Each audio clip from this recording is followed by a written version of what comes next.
Woo, getting out early. Got a half a day. It's a beautiful day. I got an appointment, but I think it's gonna go pretty quick. Oh my. No! What am I gonna do?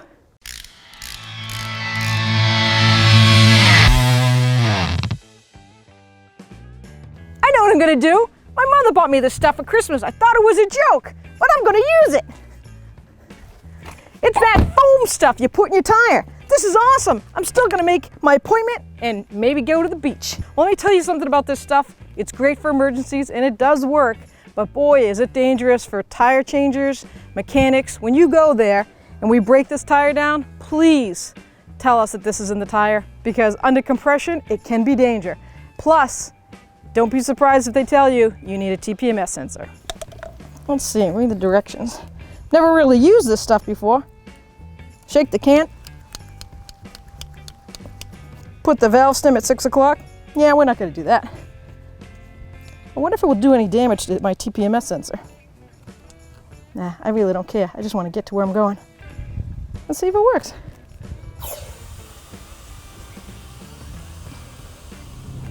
Wow! Wish me luck. See you tomorrow!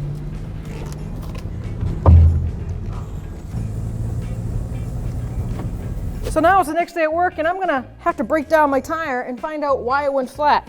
By the way, if you care, I had a good time. I had my appointment and I enjoyed some of the sun.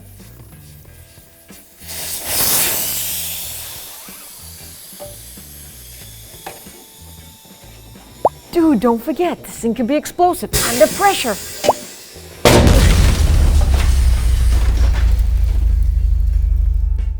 So of course that didn't really happen. But if it did, it could actually happen, shall I say. It does say it on the back of the can.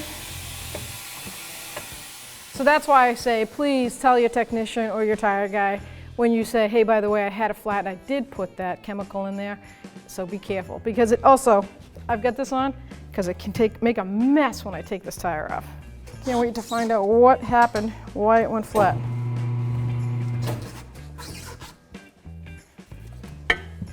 Oh, look at that. See the mess it makes? Can you imagine if I wasn't aware of that? And I had on fairly good clothes. That's sticky stuff too. It's like a soup. And it fills in the hole. So I've got to clean this out. If I can't visually find a nail in the tread, I have to clean this tire completely out on the inside. I have to do it anyways if I'm going to keep it and reuse it. Wow, look at that mess. So now you can see why this chemical in soup. It's good that it clogs the hole, but at the same time, it does damage to the TPMS sensor if you drive around with it too long. Hopefully we didn't damage the sensor, but it will get in there, nice hard cover. Hopefully this doesn't have a hairline crack in it and it's still working, because then this chemical's getting in on that circuit board. So there are 3 different types of TPMS sensors. Now TPMS stands for Tire Pressure Monitoring System sensor, I guess, if you want to get in the deep. But this one is a rubber valve stem, and it is held on with a little Torx screw that you can just interchange the stem if you need to. If you do core damage, if this gets all messed up inside, you can change the stem. They do come that way.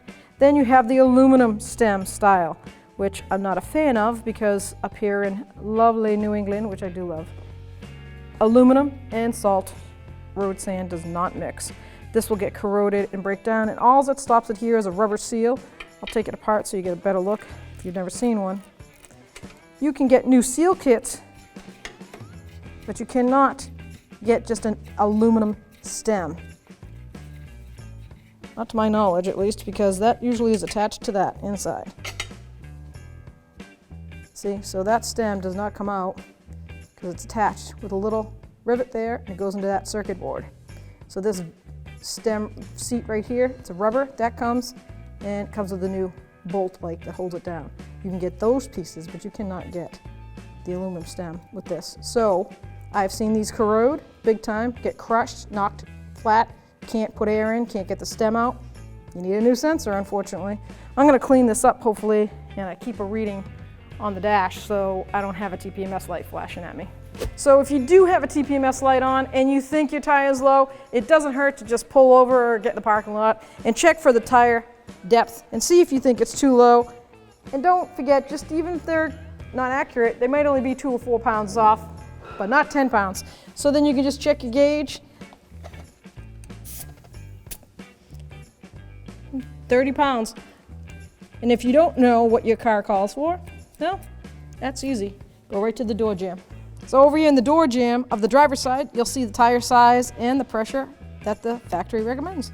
So to give you a quick little history on TPMS sensors, when they came about and all that jazz, it was 2007 around there, the federal government was like, oh no, we need better fuel economy, and how do we do that? Tire pressure. Tire pressure does give you better gas mileage. Sometimes people overpressure the tires and they're just like skimming on the road. They're barely touching the tire and they think, oh, I get great gas mileage.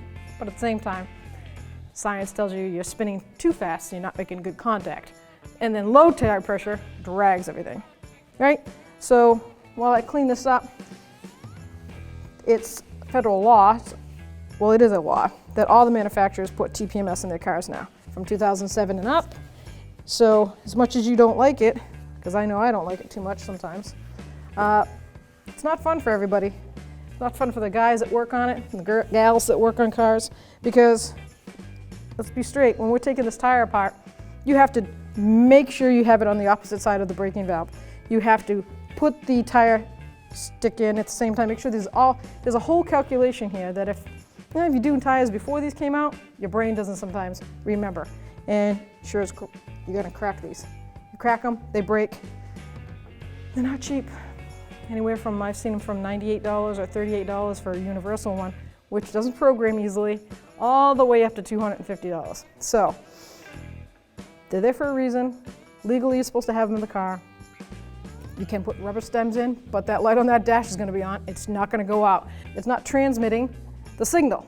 So it's not going to send it back to the main body control module telling the tire pressure per tire. And they do help because, let's be real. I get a lot of times with, I don't think my car has tires have pressure in it. Look at it, look at it. And I'm like, well, those are your front tires. So they're going to bow out a little bit because it does have the weight of an engine, and the chassis in the front on a front-wheel drive car. And the back is not as heavy, so the tire doesn't have that little bow to it. So with the sensors, it brings everybody down. They get a little bit educated about their car, and they learn to pay attention to the dash, which is really nice. Oh, and by the way, the aluminum ones also have a torque spec to them. So it's not just tight is tight, tight is better, because this is obviously an aluminum stem and you don't want to crack it. If you over tighten it, the sensor will break. So that's pretty much it about TPMS sensors. Just so you do realize that they do have to get programmed. Some manufacturers don't make you reprogram them. They're really nice. They calibrate themselves as they go down the road. That's my favorite way. Sometimes, like a Toyota or a Lexus, they actually have a button under the dash, but it tells you to key on, hit the button, drive for so many minutes, go at a certain speed, and then they recalibrate themselves. But also some of them, I know, you have to get the number off the side of it, put it in a scanner, and actually program it per wheel. Man, technology. Well, hopefully that video helped you out and you enjoyed it. I know that I can't wait to go home now. I get this tire finally fixed.